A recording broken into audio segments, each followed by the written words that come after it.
Have you dreamed of bigger things for your life? Then you are in the right place. Each week, you will be given tips on how to change your inner dialogue, conquer your goals, and ways to step into a higher version of yourself. I'm your host, Lauren Cui. I'm a motivational speaker who hosts personal development events.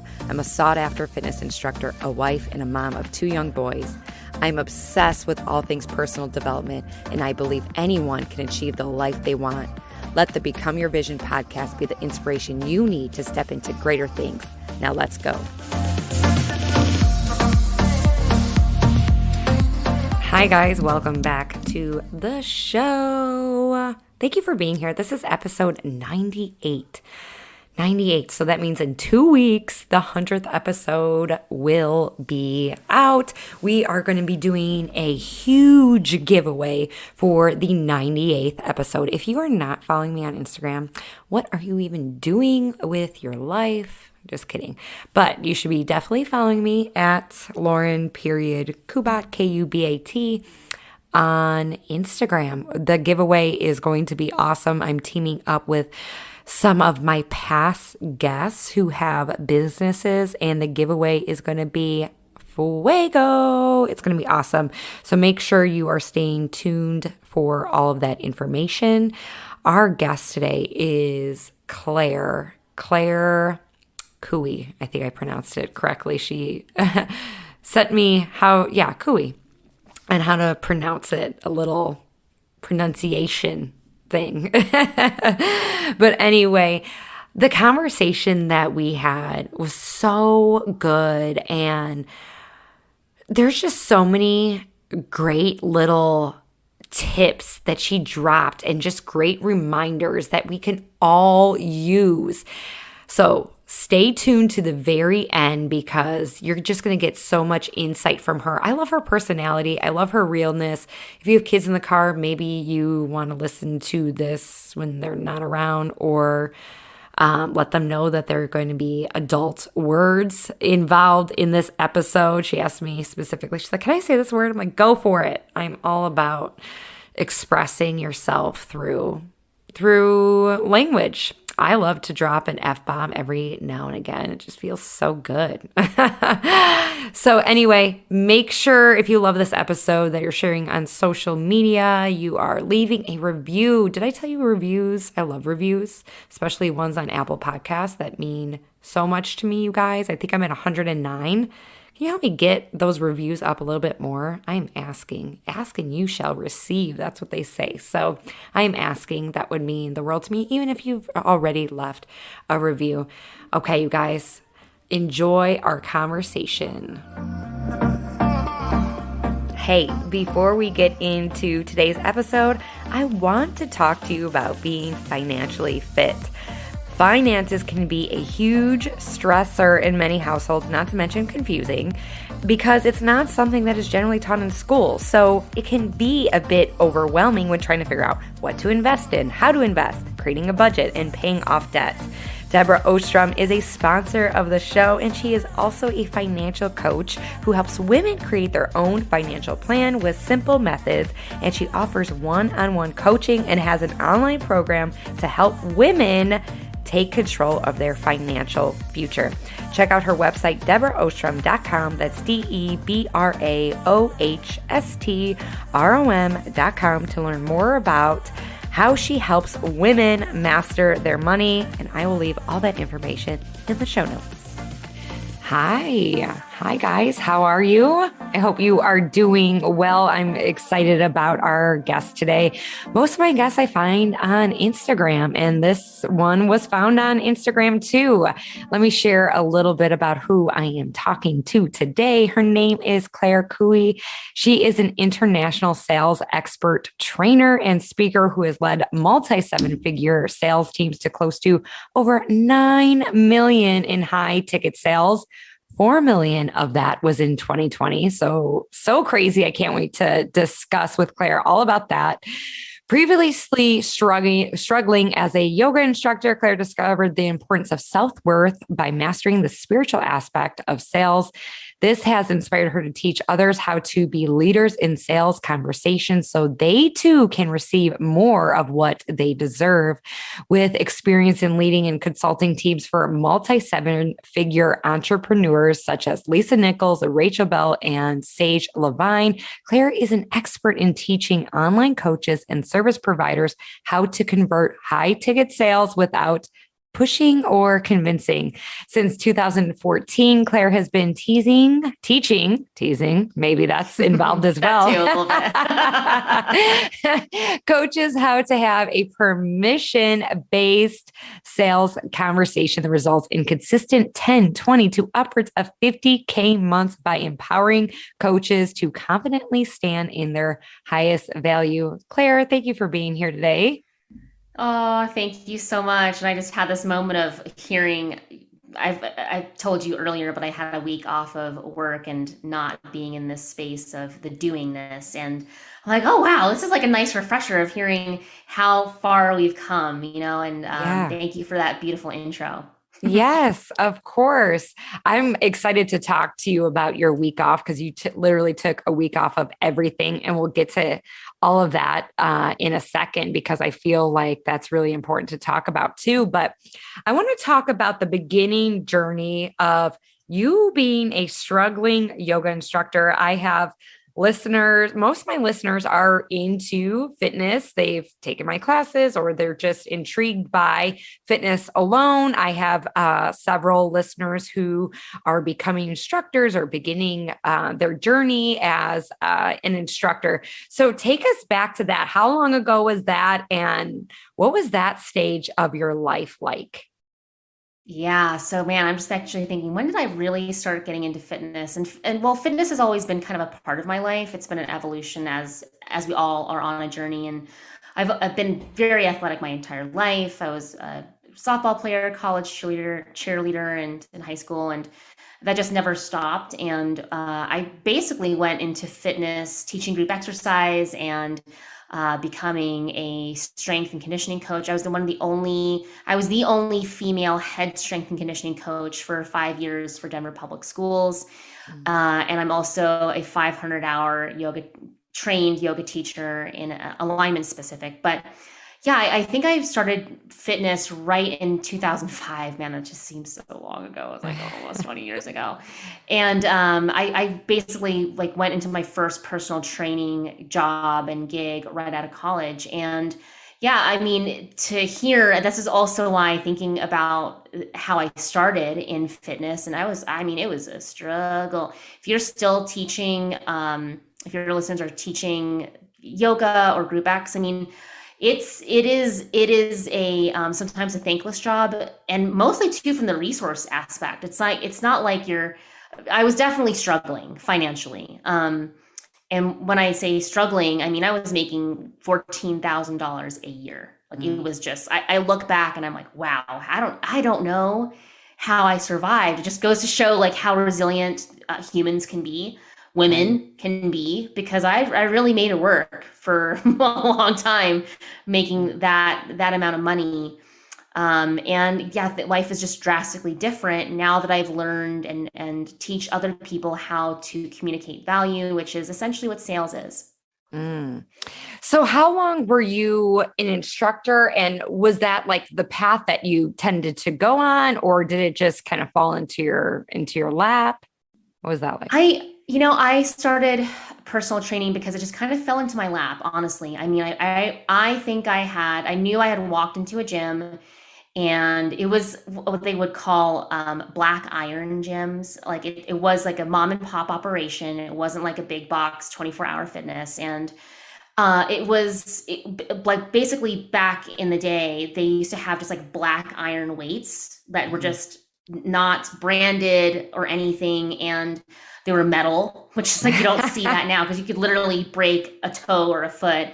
And I walked in, and my boyfriend at the time had said to me, "Oh, you're not gonna like it because they don't have TVs. It's like kind of like a basic, gym." And I'm super competitive. And I was like, oh, you think I'm not going to like it? Why don't you think I'm going to like it? And he essentially pegged me as like, oh, at the time, part of it was true. I was going to run on the treadmill and like get on the elliptical and like, sweat it out. And I was really intrigued. So I walked into the gym and I was like, I'm going to get a trainer and I'm going to learn how to lift weights. And that's really how it started. And then I was like, oh, well, there's actually something more to lifting weights and getting stronger. There's actually a method. So I had a mentor at the time who really taught me the basics of anatomy and not even the basics, like the fundamentals of strength training. And I mean, I went all the way. When I fall into the rabbit hole, I mean, I fall deep. Mm. Within, I'd say it was maybe 2000. This is like a long time ago. I was a fitness competitor. Oh. I'm sure some of your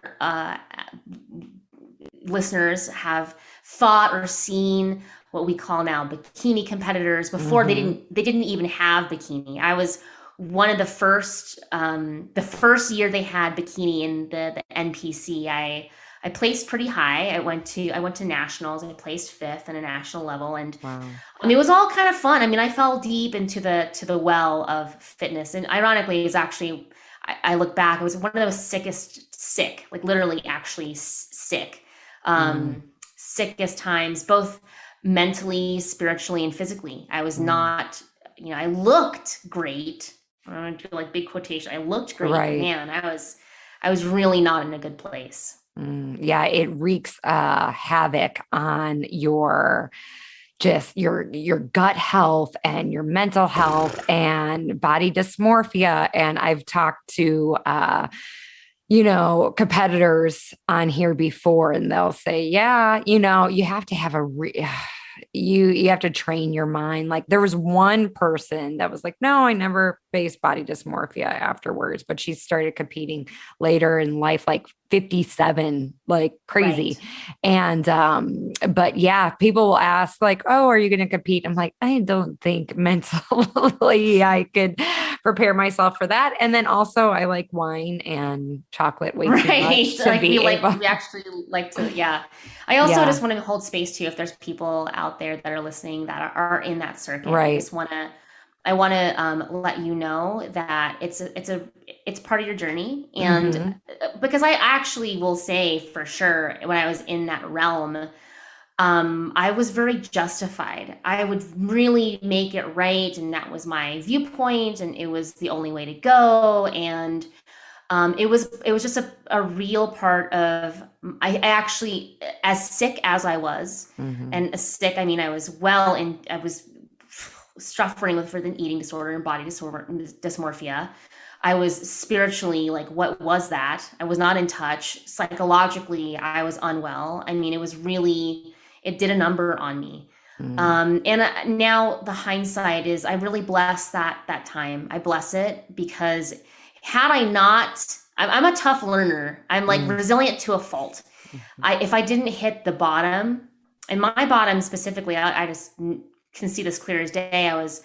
Um, I was standing backstage, and if you've ever been to a show, whether Mm. you're an observer, I mean, it's a bizarre situation. Okay, people are basically walking around naked. I mean, Right. you're wearing a bikini, but the men backstage are like, they're in these little briefs, and we're all orange because we're just, wearing this bizarre fake tanner, and there's a smell. I can't. Those of you who've competed know it's a smell that's kind of like I'm not sure if cornhole had a smell. Oh It my. smelled like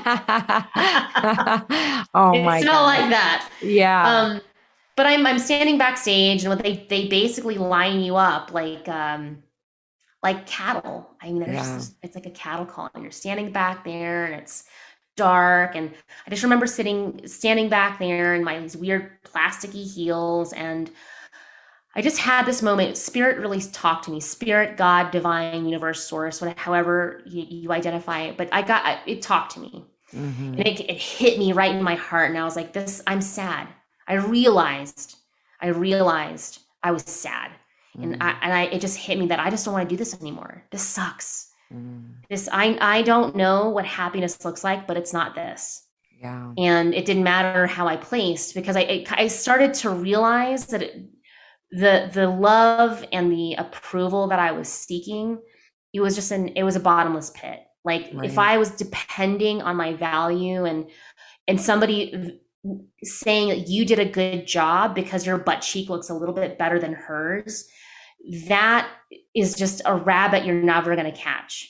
Mm. It's not, because the only validation that matters is your self validation. The only first place, the only prize that matters in this life is you recognizing that you are the prize. It's not Mm. something external. It's not something you get because you've got abs. It's not, that's not what matters. What matters is your own validation and your own acknowledgement that you are not even did a good job. I used to say that, but because you're you, and Right. who you are is not an ab. It's not a vein. It's you are something so much deeper and so much more rich than any aesthetic or any shape your body is. Who you Mm. are is so goes way past that. So I say that because this might be really triggering to hear, Mm. because your listeners might be chasing that. You might be Mm. going after that. And I, again, just want to make that right. I did it too. I did Yeah. it too. I'm not here speaking from a pedestal. Like, I get it. Hmm. And some people can compete. I will say, I've not met one Yeah. that has a healthy outlook on standing on stage and letting 10 people tell you thumbs up or thumbs down. I mean, Right. it's just, you're putting yourself in a position, doesn't really bode well. Yeah. I feel like you have to just have this, I don't know. I don't like almost be like separate yourself like from it all, like Right. detached almost, like, and Right. it is a sport, but yeah, that's very rare to find. And but obviously, like you said before, if it's your journey, you feel like that's your journey, Right. so be it. Right. But yeah, and then you're able to look back on that and be like, oh, you learn from those times. So you're at your rock bottom and you're like, hey, I'm not going to do this anymore. This sucks. So now you teach other coaches how they can create more income and make consistent sales. What was that transition like? So do you still teach group fitness? I don't. And Okay. I actually was thinking, I really miss teaching yoga. I mean, I practice yoga almost every day, whether it's meditation or the physical practice, the asana. And so that this all happened. It seems now, hindsight, it happened so fast, but in Okay. reality, it took time to grow. Mhm. So I decided, so I stopped competing, and I was a strength coach. I was personal training. And the truth was, I mean, I had really great fitness cred. Like, my street cred and fitness was solid. I was, a strength coach. I was the only female one in the area that was like working in that way. And if there was, the industry was just not, there was not a lot of open doors for women to be like a head strength and conditioning coach in that environment. So um, and I was a contributor, writer, model for Yoga Journal, which is it's the foremost yoga publication. I was Mm. also a Lululemon ambassador for 2 years. So, I mean, I had some solid street cred as far as fitness, Right. but the paper looked great, but the actual paper in my bank account was like, it was not there. And to me, there was a huge disconnect, because Right. I knew that I had so much credential. I knew that I had invested time, energy, literally blood, sweat, and tears Hmm. into learning the body and to learn and teaching people how. But my bank account was not reflecting that. Mm. And that's when I couldn't, I had hit another bottom. Like, I was just like bottomless. There was a lot of bottoms I had to. I'm a tough learner. So I was at a point, and the other turning point was I had gone to my CPA, and there's like a threshold where you actually have to pay a little bit in taxes if you're 1099. So Mm. for years, I guess I was literally flying under that radar of making that much money. But I had owed the IRS something like $3,000. And I mean, just do the math, like 14K a year that I was claiming. Right. Um, it was like $3,000. I think I actually said out loud, this may as well be 30,000. Because like, Right. how was I going to make that? I mean, like I didn't save up. Financial literacy was not something that was taught to me. So I was clear that something had to change. I either needed to make this work and actually make a business and not just kind of slide by. I actually had to make a business, and I invested in my very first business coaches. Mm. And within 3 months, I had made my first 6K month. And Mm. so think about that, right? So I'm not great at math, but this is like, this is kind of, you see, 14K a year. I have a 6K month. My money ceiling was completely shattered, Yeah. completely exploded. I had blown it out of the water. I was like, oh my gosh, this is possible. Like, I can do it. So I started learning. And what the key for me was too, was not the marketing, because I was too scared to market. I was too scared to say, this is what I did and I'm the expert at this. I was way too scared to do that. But what I learned, if I was too scared to market, but I could sell, if I could talk to people and show them the value, show them and communicate to them what I did in a Mm. way that was articulate and clear and succinct, if I could communicate and to the thing that they thought they wanted and put it all together, I didn't need a market. And Mm. essentially, I didn't. I mean, my form of marketing, I was still teaching yoga at the time. I would, talk to somebody after class and say, hey, I noticed XYZ.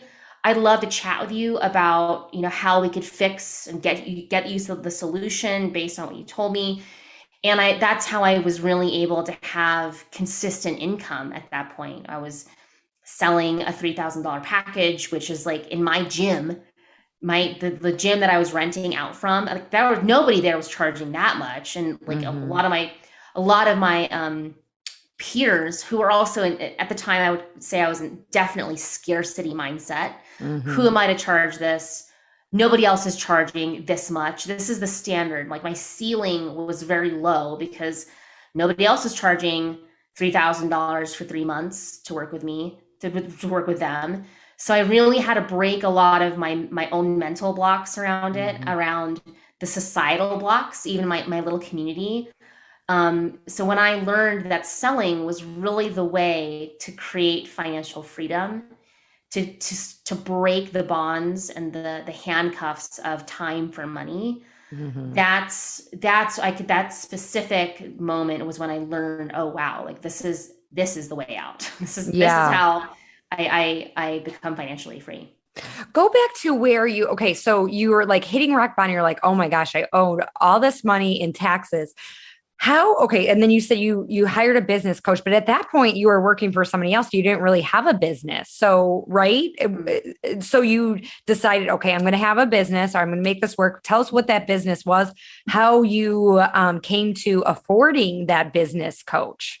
Right. I will. So I'll say this: I couldn't back then, and I said this. I can't afford that. I couldn't afford that. Mm-hmm. But one thing that my first coaches, and this first conversation with my very first business coaches changed my life, because I learned, wow, sales doesn't have to feel weird.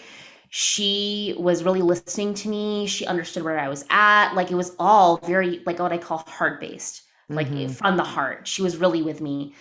Um, and yeah, so once I got great at sales, I had my first $6,000 month. My business coach back then, she was smart. She was like, I want you to work for me. And so it was Mm-hmm. like a little team that I was working. I basically was the head of the sales department, which is just me. And from that, I started really learning. Okay, what does it take to build a sales department from the ground up, to be in charge? And from that, different teams started hiring me. So I was still having my own little business of fitness, and I would sell personal training programs. I was starting. This is also back before things were really online. Like this is Mm-hmm. like it was like this is a long time ago, and I still was having my own fitness business where I was charging online personal training clients $3,000 All I needed was like, to me back then, to be financially like safe, was like, I just needed one, just Right. one a month. I was good to go. And so because I got really great at sales, I really started to understand that that was the key. That was like, if it didn't matter how much I marketed, if I couldn't convert, if I couldn't get people to, to say yes and, throw their credit card at me, it didn't matter how much I marketed. Mm. So when I understood that, that's when things really started changing. So my coaches hired me, and then it built up steam. I started becoming sought out after. This is a lot of, like, half my business is in leading and training big coaching business sales teams, but the other portion of it is teaching solopreneurs. So that's where it started building up steam. And there was a certain point, and actually the tipping point for me, because I'm super resilient. I was like doing literally two jobs at once. I was Right. running my own business and also running multiple other teams. Um, and then COVID hit. COVID Oh, had hit, and I was kind of, one foot in, one foot out. I was like, sales and teaching sales was kind of like my side chick. Like, I didn't want to brag about it. I wanted all the focus to be on my fitness, which made sense. I mean, you just want to niche and talk about your thing. And then, yeah, there was like a couple of things that just really pointed me towards, okay, just go teach sales. And one of the blessings about that, and what that evolution has done for me as far as fitness, is that before, fitness used to be, and teaching people how to be fit was like a means to an end. I got to mhm. spend all day in the gym, and I could work out when I wanted, I could do yoga when I wanted, but it wasn't necessarily always on my terms. Mm. Now, most days my work day starts at 11 a.m. because I do my morning practices, I do my meditation, my journaling, my reading, I work out, I do my yoga, and then it's like, all right, I'm cool. I'm set. So now, through learning sales and teaching sales, it's really allowed me to have the life that I wanted. And I've Mm. always, like, I thought that when I was, struggling and making Mhm. 14K a year, that, oh, I wanted to have an open schedule, and I wanted to, like, oh, I'll just go to the gym and like train a client and I'll have all the space, but it came at a cost. Yeah. Because I wasn't actually financially stable, or it wasn't consistent. And now I realize that the more structure and the more systems I have in place, that actually allows me to have the life that I really wanted, was to be Mm. financially free, to have the free time. And it took me it took me some time to really understand it. But now that I look back, it's like I would call it a quantum leap. Like, I don't Mhm. know, it feels like it wasn't that long ago, but man, it happened relatively, in the spiritual sense, it happened faster than I could have ever thought. Yeah. So I'm still okay. Go back to again, because I feel like this was like a pivotal point in your life when you're like, was it your business coach that was like, okay, you're going to charge $3,000 and that's what we're going to do, and then just follow along, or were you like, oh my gosh, because I know there's listeners like, what? And then, especially if you were the first person to be doing this at your gym. So you just decided to make this like leap of faith and go forward and listen to your business coach and then see what happened. And then talk about getting that first high paying client. What was that like? And how did that Oh my come God. into fruition? Well, again, I'm a resistant learner. I'm a little resistant. So they really had, like, said, this is like, if you want success, you want the fastest path to cash, then you need to start charging more. And I was like, so, oh my God. It was like, Lauren, it was a struggle. I Yeah. mean, because there was so much that I had inherited. I had, not inherited, internalized, as far as my value. Mm-hmm. Because, they can't see me, but I'm Filipino. I'm a first generation Filipino. There was like a lot of generational messaging that, um, you know, don't charge a lot, like, and there's also this layer of, I would consider myself a healer in a way, right? I would help people with their pain, and through workouts, like with back pain, shoulder pain, all of it. So there's a layer of, like, generational, cultural. Mm-hmm. There's a layer of, starving healer, I call it. Like, well, this is just, I'm helping people. Like, I should Right. just do this for free or charge minimally. There's a layer of that. And then there's this overarching Western culture around, there's a lot of belief systems that say, don't, rich people are fill in the blank, Right. right? To be rich or to desire wealth, you're greedy, right? Fill in the blank of whatever it is. So I had a lot of, I had to do a lot, I still do a lot of deep work. In fact, I have a retreat in Oceanside in California, Southern California, where we work on these deep, deep, deep, I mean, can I say it one more time? Deep money beliefs around, how can you actually level up your money mindset? A lot of coaches don't teach it on an experiential level. And for me, I need to experience things. Like I can't, before when I would get personal training, like it's touch, like I got to touch me where it touch my butt, not in a weird way, but like, where am I supposed to squeeze? Like I had to learn in that way. But but going back to experience, this is something that I really had to learn. And so when it came to, okay, how did I start charging $3,000 a month? I just was at such a low, like I was literally, I had tried this like little thing of marketing and like, I'll just be the cheapest person. That was like the worst decision ever. Like I was barely making enough to not only pay my actual gym rent, but just my rents. Like I was barely surviving, and it hit me that, oh, even if I charge the least, I'm still not, like there's something missing. And so I hit that, the thing that made me charge that much money was, yes, my coaches told me, but I was like, I did not want to hear it because I was way too scared. Right. But I had to feel that fear. I had to feel the fear. And this is one thing that people don't understand about courage. You need fear. Courage can't exist without fear. So for me to get the courage to charge $3,000 for a package, I had to feel the absolute bottom of fear. And so it was a combination. And getting that first client, I literally was like, there's something that I teach in sales. I'll just give it to, this is the gimme for everybody. Just shut up. Just stop. Well, after you lay out the program and the benefits and what they're going to get, just shut up. Shut up. Don't say anything. And I literally was like shoving my fist in my mouth, like just trying not to justify, not to overtalk, not to convince them. Because ironically, convincing does the opposite. But I literally had to hold the tension and be okay being uncomfortable. And the moment that first client said yes, I was like, are you sure? And like I said internally, I was like, are you sure? Like, holy shit, this really works. Yeah. So the moment I got my first client, I mean, it was like transformation. I don't know if there's a bigger word for that, but it was like a big bang. Like it just. How long did it take you to get your first client, high paying client? 3 months. After I really, but I'm a little, as you can tell, like if you haven't picked up, went all the way with yoga, went all the way with strength training. I went all in. It's just part of how I operate. I'm a fire sign, I'm a Sag. I go all in. And I went all in learning sales. I mean, like the books that I bought and the coaching. I mean, I just went all in. And I just know the power of, I just firmly believe because I experienced it. I mean, it was just like a quantum leap for me.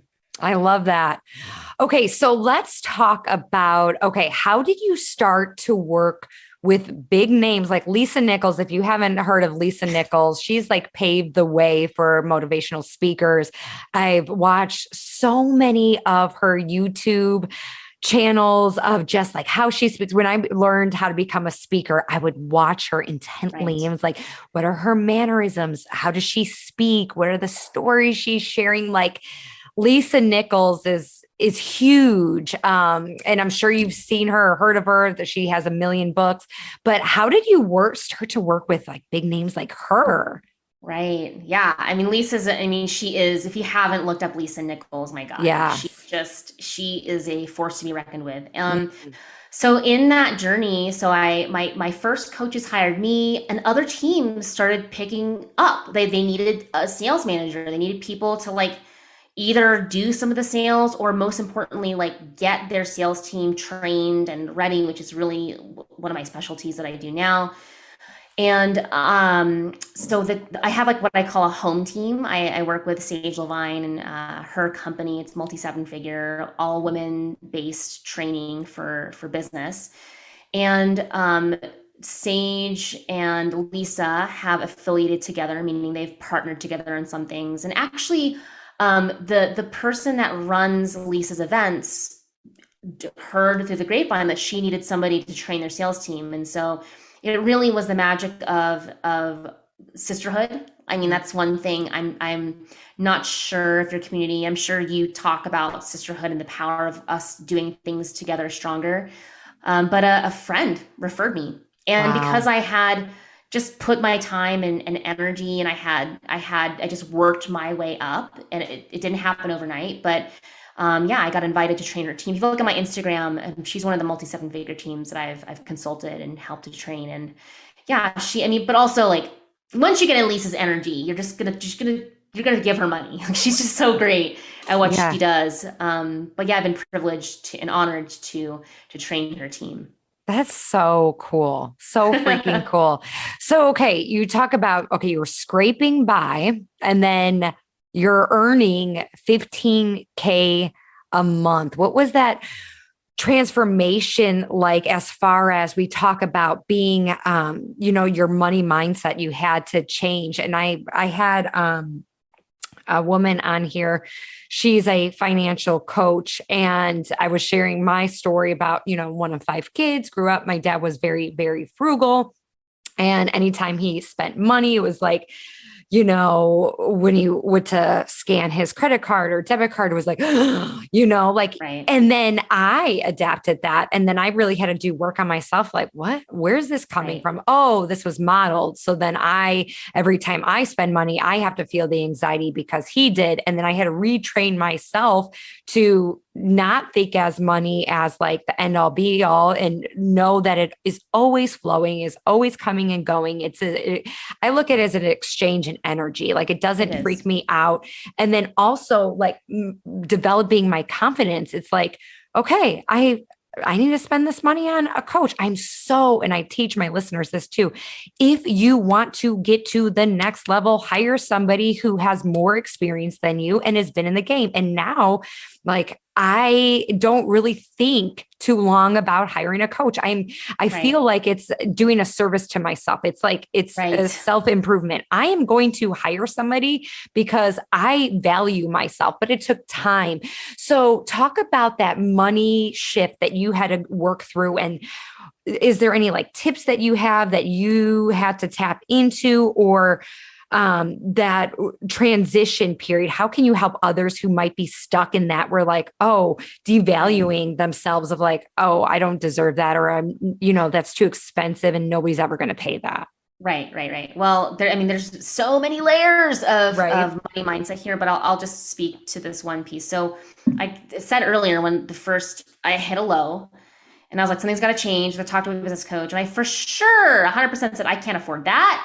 Can't Mm-hmm. afford that. And in retrospect, I think she gave me the lowest deal absolutely possible. She just wanted to get me in.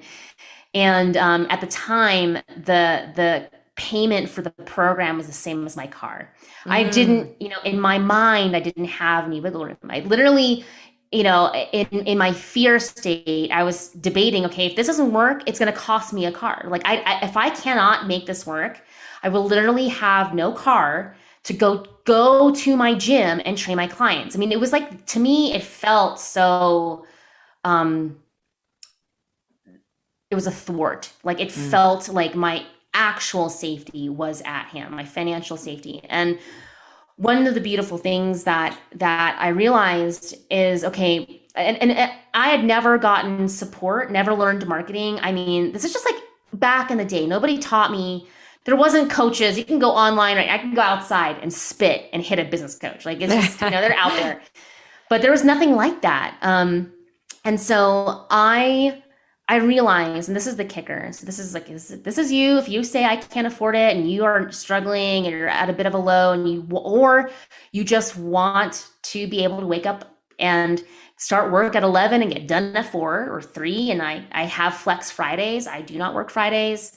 I just took them. I just, Lauren, we talked about, I took a week off last week, and still had money coming in. This is the shift. So pay attention. The shift is if you catch yourself saying, I can't afford it, that might, in your perspective, might be the truth. And I know some of you would be like, well, Claire, it's true. I don't have it in my bank account. Okay. I hear you. I've been there. Believe me, I've been there. But the thing I want to present to you and offer you is you might be looking at the financial cost, like just the cost financially if I can't afford it. Because the truth was, for me, it was costing me literally everything else in my life. It was costing me my peace of mind. It was costing me my dreams. It was costing me potential. Like back then, if I hadn't gotten resourceful, there's no way I would be having $50,000 launches, having consistent 10, 20, 30K months. There's just no way I would have the peace that I have now back then. It was costing me time. The time. I mean, I was the queen of, I'm going to buy this $97 course and go on YouTube. Took so much time. It's what I call the spaghetti on the wall business plan. It's like, let me just try all the free stuff and try to piecemeal it together. That doesn't work. And if it does work, it takes exponentially longer if you just had the plan and the how. And so it was costing me time, energy. Man, I wasted so much energy trying to figure it out on my own. It's like you're spinning your wheels. That's what it feels like. You're spinning your wheels. You're not getting any traction. So that's when I really realized that it was either I would need to get resourceful, or it was going to keep costing me time, energy, peace of mind, my emotional state. I was not emotionally as stable as I am now because of that. So, and here's the reality. I'm going to give you my little secret. I had said very adamantly, I was like, I can't afford that. No way I could afford the same car payment of, a business plan payment, the same as my car payment. I need that. But when I started to get resourceful, and by the way, this is just one of my pillars and what I believe in. I believe humans are extremely capable. I mean, we are so, can I say the F word? Yeah, say it. You, as a listener, you are so fucking capable. Yeah. Like literally, if you are a woman, especially, you create life. Your body. I'm not a mom, but I'm just like, I love women and what we're able. Your body is like the predator. It's just your bones shift, and your joints move, and you out of your vagina. We push life. I mean, if you don't think you're capable, just look at that. Right. Look at the magic of being a fucking woman is. Like, you are so capable, capable. So when I look back, when I look at just the human capacity to overcome challenges, to create electricity, right? To create this screen that we're talking on right now, the audio waves, like what? Humans are so fucking capable. So, and it's not like it's the capability is reserved for certain people. Oh my gosh. Our capability, our potential is limitless, truly. If you really don't think that, and you're a woman, look at your mother. She create right?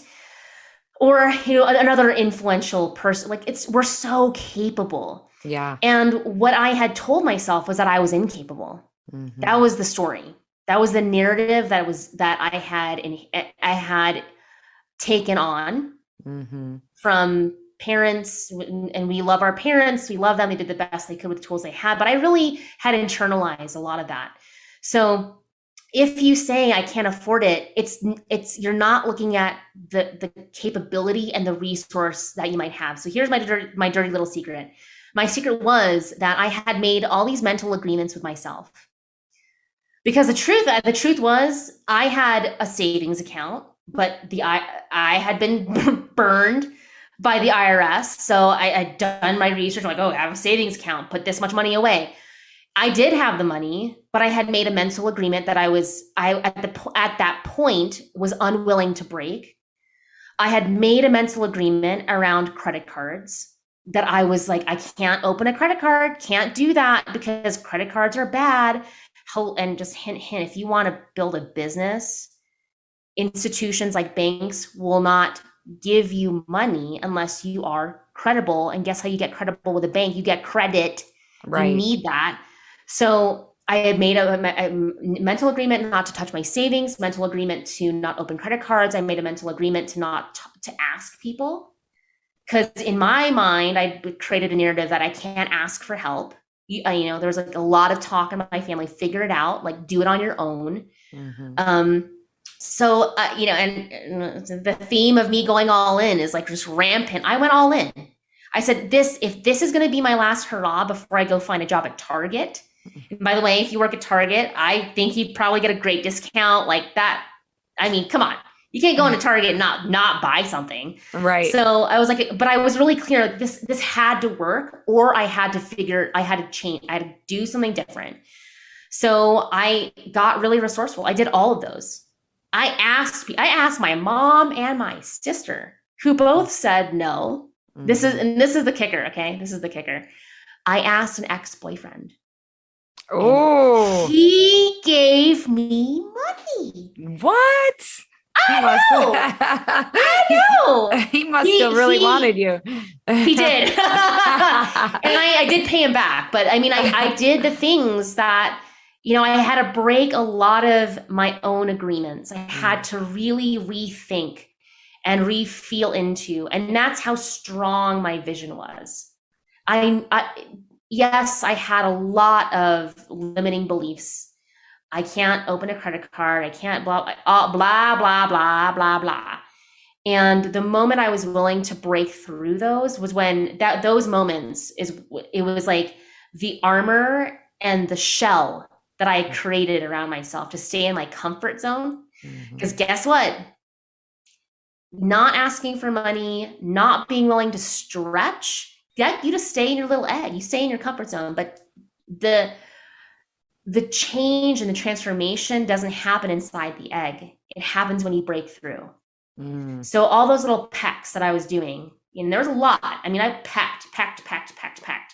And when I finally broke through, that's when I was the butterfly. I was like, holy crap, this is really it's really changed for me. So when I hear somebody say I can't afford it first, my heart just opens up. I'm like, I get it.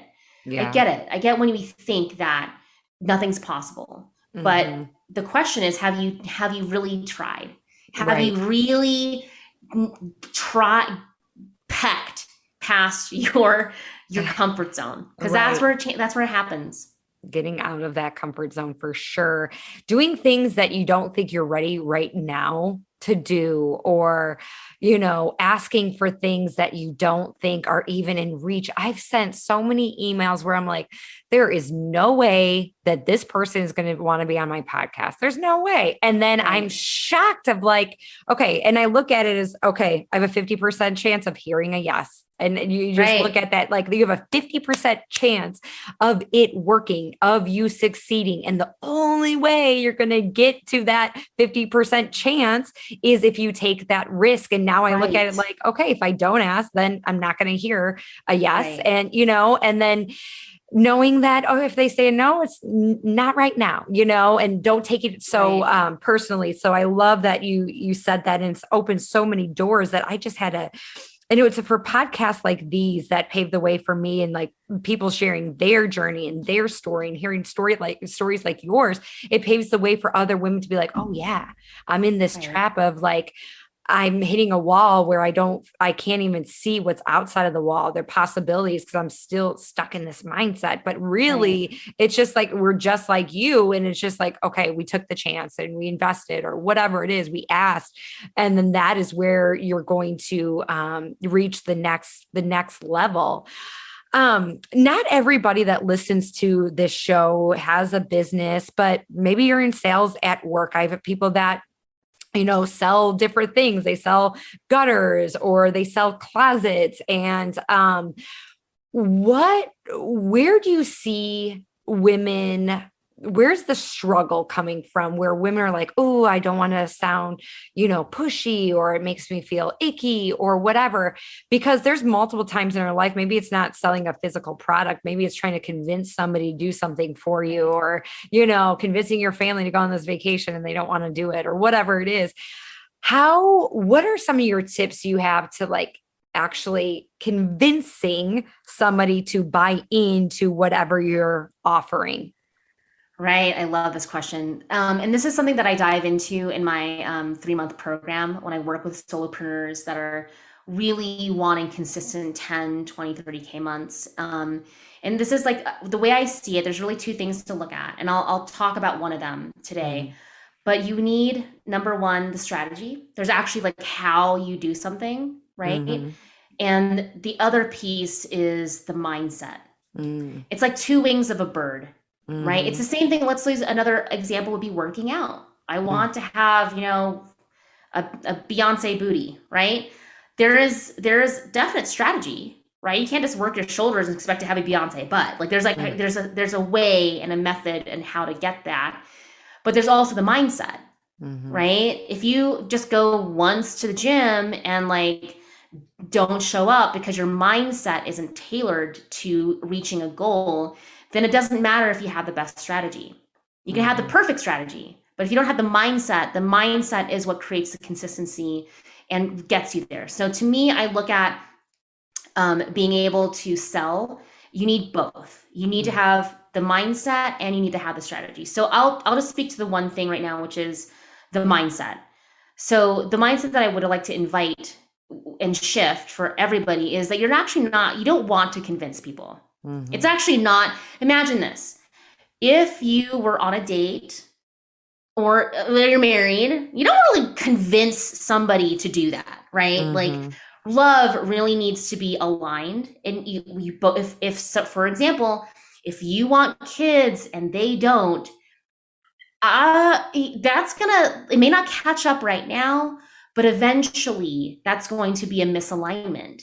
Mm-hmm. Somebody's gonna end up not feeling great about it. You picking up on I'm laying down Totally. like this, Yeah. right? So you don't really even that's like romantic, like why we don't want to. Also, if you have to convince somebody to be in love with you, that's just not a good fit. I Right. mean, like nobody should have to convince anybody to love. And Mm-hmm. and quite frankly, also, even if you could, it doesn't work. It Mm-hmm. doesn't work. So I don't ever recommend convincing. I mean, that's just not Right. it's not a good thing. And on a business aspect, they turn into like bad clients. Like you don't want to have somebody like ask for a refund. It happens, but like ultimately you don't. Or they are just a pain in the ass. Right. I'm a big fan. I only attract and work with people who freaking light me up. Right. And I will show up for them tenfold and I've done this. Like I've had clients who I could sense initially, like, I'm really good at selling. And they ended up it's not good because your energy is not going to be behind it. So Mm-hmm. the first mindset thing is not convincing. You don't want to have to convince somebody. But what you do want to create is alignment and see if there's alignment, not create it. Let's just see if there's alignment, right? So I'll just kind of use a fitness analogy again. And this might also trigger people because I know I certainly was like, I can help you with anything. You're obese, I can help you. You want to train for a marathon, I can help you. You've got back pain, I can help you. But you can't actually, we're not McDonald's. We can't Right. serve we're not really meant, if we want to be on purpose, we're not actually supposed to serve everybody. We're Mm-hmm. not supposed to date everybody. We're not Mm-hmm. supposed to marry everybody. And when people invest in you, that's what's happening. They're investing in you. You are not supposed to work with everybody. So Mm-hmm. it's okay if things aren't aligned because there are more efficiency. There's going to be other opportunities. So I don't recommend convincing because it really is about taking a stand for who you work with and who you want to work with and who is what I would say divinely yours. Like and when you have those right clients, like I'm thinking about my clients, like God, I freaking love them. They Right. love You look me. forward to spending time with Perfect. them. And yeah. Right. Right. And so it's not about convincing, it is about seeing if there's alignment, Mm-hmm. like alignment. And as a yogi, yeah, I love handstand. A handstand was like one of those, mystery poses for me for a long time. A handstand that you can keep holding and it's straight, it is about alignment. It's like Mm-hmm. about, it's so effortless, it just all stacks up. So it is about, in a sales perspective, it's about seeing, oh, what is an alignment? Do you want something that I can help you with? What is your vision? And do I have the tools and the support to get you there? That's Mm. all it is. That's so good. So Yeah. good. Okay, so we've been chatting for a while here. I want to get into some juicier ones. So um you had, now there's listeners that are, different opinions, whatever, and I think I love having conversations with people that have different views or different experiences.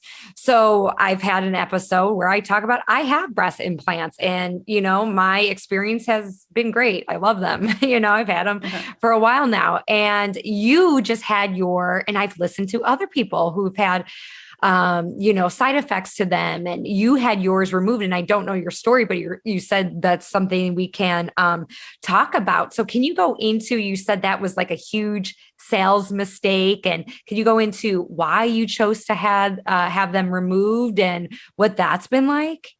Oh, I love that you asked this. I mean, I gotta check myself. I don't talk too much around this. Okay. So I did when I was in fitness. This is so. My heart just feels for the person that I was. So I got off stage. I was so proud of like how I did, and like somebody had told me go ask the judges what they're looking for, which is like Mm, already like a smoking gun, right? Like right. so, I come down, and one of them says to me, you need to have boobs. Like this is what Wow. balances out your thing. And immediately I was like, I'm not getting boobs. That's stupid. And like, I was so like, right. Like I would like to say my divine self like spoke up. She's like, no, Right. like, of course you don't do that. And I was still in the cycle. I was like in competitions and I was doing well. And the reason I wasn't was because I didn't have boobs. So, Wow. and I was a little impulsive. One day I was in the gym and I was like looking at the mirror, damn, I'm looking good. And then I realized like, oh wow, I do look like I have like small boobs. Mhm. And 2 weeks later, I got boobs. Oh my And gosh. I mean, it was just like, yeah, maybe it wasn't 2 weeks, it was like in a month. But I remember going into my consultation. And this is, by the way, I'm not blaming the surgeon. Hmm. I'm not, because ultimately, who's responsible for anything that we have in our lives? It's us. We are Hmm. responsible. And if you're not willing to take ownership and responsibility, then you will always be and feel victimized. You will feel victimized by people, circumstances, all of it. So I just want to make sure this is not me going after plastic surgeons. I made decisions and I made choices. But Hmm. what I will say was a sales mistake because I didn't ask the right questions. I didn't I didn't ask the right, there's no other way to say it. I didn't get curious. And there's things now, the FDA has put a black box around implants. Like they have to disclose that there are certain things that happen. I don't want to quote the wrong thing, but I would recommend your listeners look at that. It's a concern that Hmm. that some of these things that were not communicated because I didn't also ask. Right. And I didn't ask because, quite frankly, I didn't want to know. Because, quite frankly, I wanted what I wanted. Right. So that's just the big aha around that, and that's why it was a sales mistake. I wasn't willing to be an advocate for myself. I wasn't willing to ask, and I wasn't willing to just hear truth Hmm. and listen to my own truth, which was I didn't need them. And so that's for sure. So I got boobs, and here's the irony too. So I got boobs. What they don't tell you after any surgery is that your body retains fluid. Your liver, the anesthesia they put in you, the meds. I mean, it was at least 6 or so months after, but I look at my pictures and I was retaining fluid. Oh, yeah. I was like, I mean, I looked, I'll just, I was bloated, right? Right. Not a good look for being on stage. You want to be like as lean as possible, but I didn't do the proper detox for just forget to look thin. I did not process the chemicals that because anesthesia is a chemical. Mm-hmm. And so I didn't like, according to their standards of the NPC, I did not look great.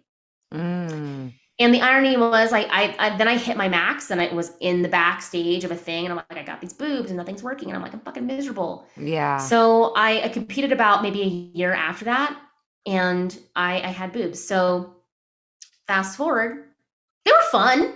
I mean, yeah, they were fun for a little bit. And then this is just my experience, and there's plenty of support out there that Yeah. definitely there's a Facebook group, Healing by Nicole. I highly recommend joining there. Of course, if you have questions, you can ask me on Instagram. I'm an open book with this, but um so I'm sure your listeners are like, well, why did you get them removed? I got them removed because I was getting sick. Mm. And nothing made sense. Nothing.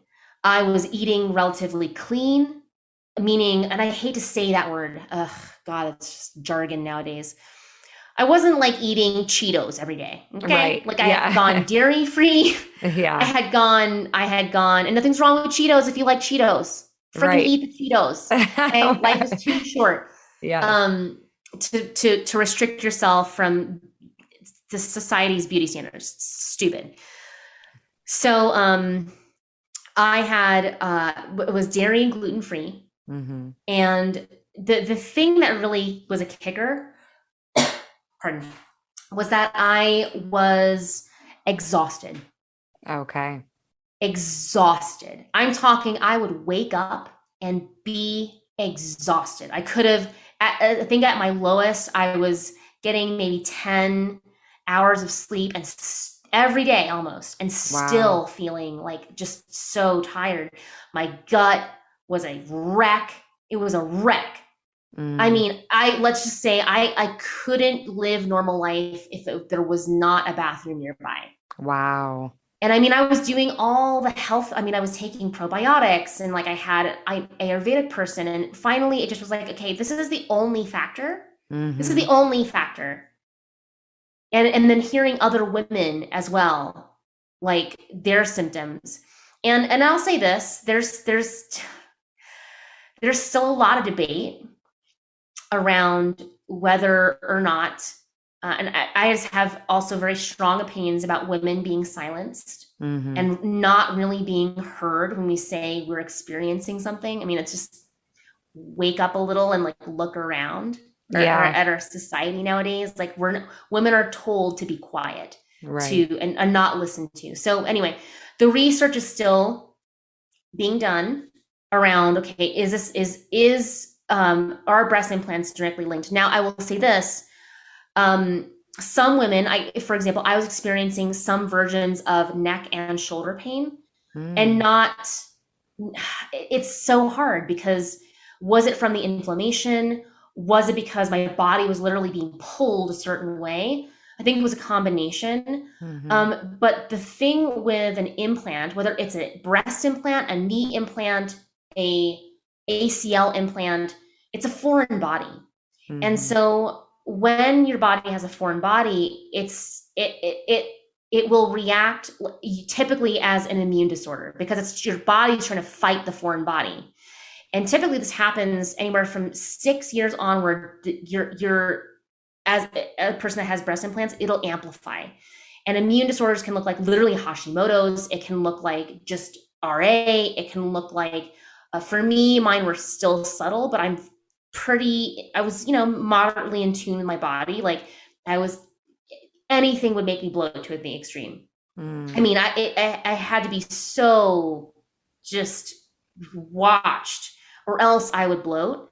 The exhaustion. I have a picture on my Instagram. Like there was a picture, I took a picture the morning of, and then I took a picture 2 or 3 days later, and my eyes were white. Like I didn't know that my eyes were kind of yellowish and like reddish all Oh, the time. yeah. So, and then that's just the inflammation. That's because my body was fighting something that was, a foreign body. So I say this because I also going to protect myself. This is my story, my Right. experience. And also my surgeon did tell me, I would like to say that she was compassionate, but she kind of was not. She should have Mhm. told me, well, there's no direct link and there's no research hasn't supported it yet. But my question was like, what's the research? How Mhm. many women have been talked to? Like, right? Because they're at the end of the day protecting their livelihood, right? Mhm. So I was really clear. Well, this is the only I've done everything. I've tried Right. everything. Yeah. And if this is, we won't know unless I get them out. I Yeah. gotta get them out. And by the way, if you are exploring this, you want to make sure you get an N block, or like a full explant, which means that there's a capsule that surrounds the actual implant. And the Mm. mistake most women get is they just slice into the tissue and they just take the implant out. But it's kind of like a placenta. That's what I Yeah. think of. The capsule holds all the toxins. So unless you remove the capsule, the toxins, they don't get just broken down. It's like plastic, literally in the planet. Like it doesn't just get broken down. It stays in your system. So you have to get all of that removed for the toxins to be out of your body. Again, talk to your surgeon. I'm speaking about my personal choices of Right. why I did it. I was sick and tired of being sick and tired. Mm. So how long ago did you have those removed? October 25th, 2021. 2021. And did you immediately experience like this difference in your body Hell or did it have yes. you did? Hell Wow. yes. Wow. I was sleeping so much deeper. I didn't realize that I had some sleep issues. And of Mhm. course, like it's a journey. You can also, I am experiencing like a wave of detox. So some of the symptoms that you have before they kind of like flare up. A lot of Mhm. it can be induced by stress, which was true for me. So yeah, I did immediately notice, even the week of, even though I was like incapacitated, like you can't, it's a major surgery. Right. I noticed that my sleep was thorough and deeper. And even now, I will say the biggest thing I noticed is my energy. I'm Wow. like, I mean, I can keep going, and I don't mean like going off the cliff. Like Right. I have the old me that could like just energize her bunny is, I mean, she's not fully back, but man, it was really bad before. Wow. And how long did you have them in? I was at about 11 years. Wow. I Okay. can't even remember. I kind of blacked that. I mean, that was just like, I was like in a deep, dark place when I got those. So it was, Yeah. I mean, it's just true for me. Yeah. Wow. Okay. So let's go into last week. That's what I kind of want to finish on. It's like you took a break from social media, of Ugh. work, just like coming into your own again. Can you tell us like what led to that point and, tips if somebody's out there like, I just need to feel like a connection to myself again, or how do I do that?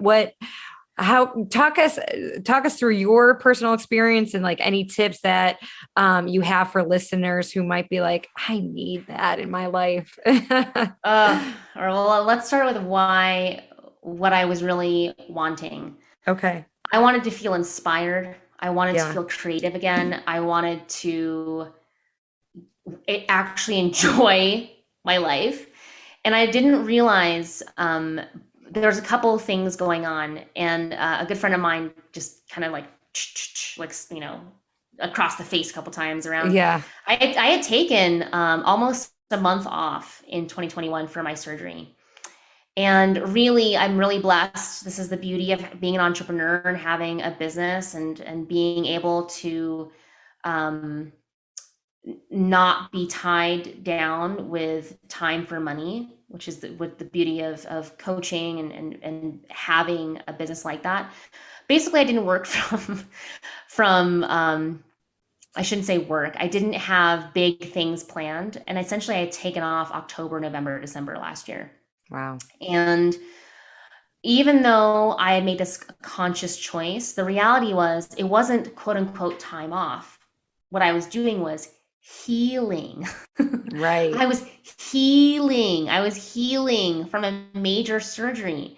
And when I got back, I'm like, like January is gonna be so amazing and I'm ready to go. And it was a good January and it's still February, but I didn't realize that I didn't actually have time off. Like, and time off meaning not healing, time off to not be stimulated, to reconnect with myself, to not be in comparison. Mm. And let's face it, you go on the internet, it's and I want to also protect, like, if you're in that phase and you're kind of, I know I can feel defensive sometimes around, well, I have to, it's for my work. That was kind of like my thing that I would say, I gotta go on the internet, it's for my work. The ego's job is to compare, to keep us safe on a very like primal level. Mm-hmm. Like, I'm going to compare me to this other cave woman and she's fighting the saber-tooth tiger. Oh shit, she just got eaten. Like, comparing is actually like a function of survival. But now in this day and age, like, we're constantly comparing ourselves to an image we don't even know is real. Totally. Right. So we're seeing, like, I'll use an example, fitness people, right? I used to compare myself all the time. You don't know if that's the first picture they took in the morning and they did, they're dried out because they push. You don't know any of that. Mm-hmm. You don't know any of the facts. So the reality was I had not given myself time off, like really just to get myself together. And the truth was I was feeling a little burnt out. Yeah. I was kind of in the mode of doing. Got to do a post, got to do a reel, got to do. And even though I liked doing those things, my passion was not there. I was like kind of just, doing the motion. And I decided to give myself the gift of literally no social media. And in fact, today I was like, God damn, I can't wait to do this again. But I do love posting and being connected with people and sharing my life. But when you take that time off, it's actually in yoga, if anybody's practiced hot yoga, in the second half of the practice, Shavasana, corpse pose, where you literally lay down and play dead, like lay down, it's planned. It's part of it. You can't actually do the practice and not lay down. Like, you're the weirdo that's standing up trying to do more. Like, and just even in honor of that tradition, any yoga practice, I should say, I don't know, there's all these brand new ones now, but in traditional yoga, in the asana practice, you do corpse pose that's part of the practice. Like, you're supposed to lay down and be still. And this is something that I don't think is taught. It's not honored in our society. Rise and grind. Yeah. Give me another one. Like, no pain, no gain. You gotta put, right? So it's like there's a lot of masculine messaging around pushing, doing, working. And the truth is, women, we have this beautiful ability to receive. And this is why I love Hindu mythology. Well, goddesses, they don't have to do anything. They just are. They just are the shit. That. Yeah. They are the thing. And so I think for women especially, if we want more, it's not about doing more, checking more off the list. It's actually about stillness, receiving. And I'm so glad I gave myself the gift, and I didn't document shit for Instagram. I didn't take any pictures. It was amazing. I stayed in a 5-star hotel in the mountains. I mean, I thought to myself, like, the little voice is like, oh, you should take a picture. And I'm like, no. This is for me. This is sacred. This is my treat. This is my gift to myself. And I don't think women do that enough for each other. That's so good. It's so good. I've come to this like practice where I take Sundays off of social media, and it's like, it is a gift. It's like, no, I don't have to document anything, and but yeah, when you're in that space, you feel like, okay, I got to do more. And am I going to lose followers? And is my engagement going to go down if I don't post? And it's like this stupid thing. Right. So, You know what? This is what I thought. I had the same thought too. And I thought if somebody stops following me because they don't value giving themselves a break, they're not my people anyway. totally. Oh, that's good. Right. Yeah. I mean, just think about that. Yeah. If people aren't going to be there for you or aren't willing to let you give you the space, by the way, it's actually less about you too. Yeah. It's really a reflection of what they value in themselves. So this is also why you got to be really crystal clear on like why you're doing something. And for me, I know that I got it also number one being integrity. I tell people to slow down, to speed up all the time. So if I'm not willing to be a self leader and actually practice what I preach for no reason other than I am a human who by birthright deserves, but by just not even deserves, because deserves usually means you have to do something. By birthright, I get to receive rest and beauty and ease, then I have to show that to people. And the people that want to unfollow, see you later. I'm not your person. Yeah. Bye. Gotta go.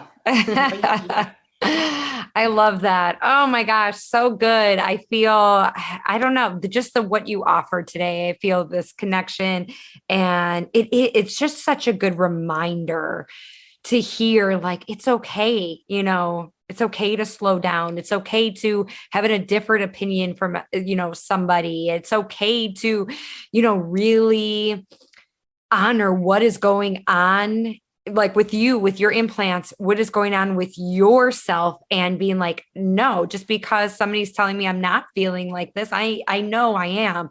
So I just appreciate your time and your insight. Where can people find you if they want to follow you, if they're interested in hearing more about you and your offerings? Where can they get all of you? Oh, yeah, they can follow me on Instagram at Clare, CLARE _ Cui, CUI. I'm mostly there on IG, and I give a lot of tips around business, specifically sales.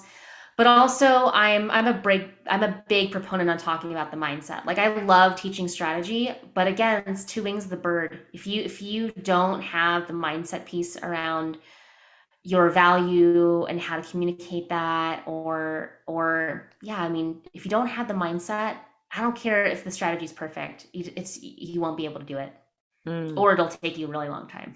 Yeah. So good. Thank you so much for being here. And I just loved having this conversation with you.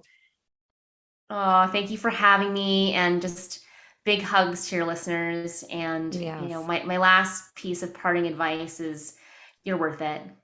Ooh. You're worth it.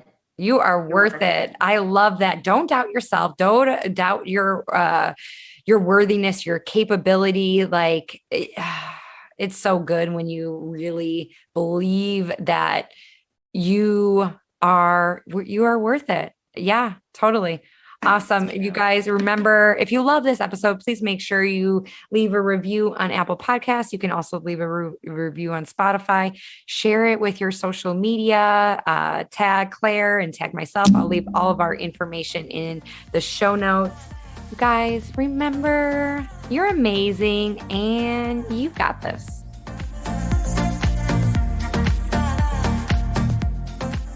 Thank you so much for tuning in today. If you love this episode, make sure you are subscribed so you know when more episodes come available. My goal is to inspire others to become their vision, and one way to get the word out is with reviews. I would really appreciate it if you left an honest review on iTunes, and it would mean so much to me. Thanks again, and remember to go after the life you want. Bye, guys.